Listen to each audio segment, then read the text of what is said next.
मैं बता दूं कि सबसे पहले एज ऑन डेट हमारे पास 45,000 जो पेंशन फॉर्म है जो हमें आए, हमने प्रोसेस की और वो सैंक्शन हो चुके हैं। ये हमें अगस्त एंडिंग तक डेडलाइन थी कि हमने जितने भी हमारे पेंडिंग एप्लीकेशन फॉर्म्स हैं, वो चाहे तहसील सोशल वेलफेयर ऑफिसर के लेवल पे पेंडिंग है या मेरे लेवल पे पेंडिंग है, वो सारे हमने क्लियर करने थे।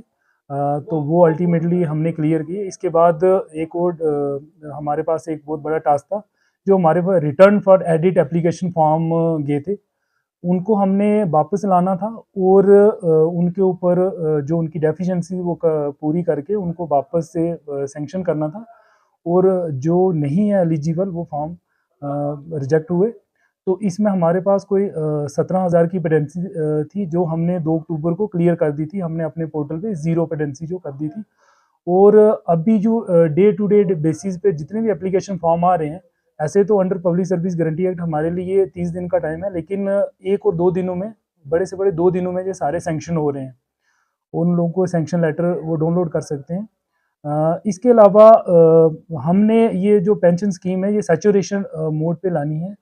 तो इसके लिए मेरी अपील है कि अभी अभी अगर इस समय भी किसी भी पंचायत में अगर कोई एलिजिबल बेनिफिशियरी बचा है, तो वो kindly within a week time आप काइंडली अपने जो फॉर्म है, ऑनलाइन फॉर्म है, वो किसी भी सीएससी सेंटर, खिदमत सेंटर या नज़दीकी कंप्यूटर सेंटर, जहाँ आप अपने मोबाइल स्मार्टफोन से भी भरवा सकते हैं किसी से। तो जिनके लिए एलिजिबल का वर्ड मैंने यूज़ किया इस तरीके से, जैसे उसमें एलिजिबिलिटी क्राइटेरिया कुछ डॉक्यूमेंट हैं जो मैं फिर से दोहराऊंगा। सबसे पहले आधार कार्ड, और एज, ओल्ड एज पेंशन के लिए एज जो है वो 60 ईयर है, 60 साल है मर्द के लिए, और औरतों के लिए ये 55 साल है, 55 ईयर। इसी तरीके से डोमिसाइल होना चाहिए, और उनका राशन कार्ड जो है वो पीएचएच या एएवाई ही होना चाहिए विडो पेंशन में और ओल्ड एज पेंशन में। पीएचएच और एएवाई ही राशन कार्ड होने चाहिए। उसके अलावा एक कंसेंट फॉर्म जो लगाना उन्होंने, जिसमें उनका अकाउंट नंबर लिखा होता है और उसमें आधार कार्ड नंबर भी लिखा होता है, ताकि वो सीड हो, उनको पेमेंट में कोई परेशानी ना हो। इसके अलावा एक एफिडेविट होता है, तो और बैंक पासबुक, ये सारे डॉक्यूमेंट उन्होंने ऑनलाइन एप्लीकेशन फॉर्म में चढ़वाने हैं। उसके अलावा विडो पेंशन में इन डॉक्यूमेंट के अलावा एक उन्होंने नॉन री मैरिज सर्टिफिकेट लगाना है, और डेथ सर्टिफिकेट हस्बैंड का वो लगाना है। अंडर डिसेबिलिटी पेंशन, दिव्यांगजन पेंशन में आपको बताऊं कि उसमें पीएचएच एएवाई राशन कार्ड के अलावा एनपीएचआई राशन कार्ड भी जो है वो लगा सकते हैं, वो भी एलिजिबल हैं। ट्रांसजेंडर और डिसेबिलिटी पेंशन में पीएचएच, एवाई और एनपीएचएच राशन कार्ड भी वो लगा सकते हैं, और वो भी एलिजिबल लोग हैं। इसके अलावा दिव्यांगजन डिसेबिलिटी पेंशन में उनके पास यूडीआईडी होना चाहिए, जिसमें डिसेबिलिटी परसेंटेज है वो 40% से 40% या उसके ऊपर की होनी चाहिए। तो ये सारे डॉक्यूमेंट्स हैं जो ऑनलाइन फॉर्म भरने के लिए चाहिए। ये ऑनलाइन फॉर्म अपने अपने नज़दीकी सेंटर से भरना है, आपको किसी भी दफ्तर में आने की ज़रूरत नहीं है। अगर आप सारे ये डॉक्यूमेंट ऑनलाइन सबमिट करवाते हैं, तो विद इन 2 डेज़ जो आपकी पेंशन जो है सैंक्शन हो जाएगी।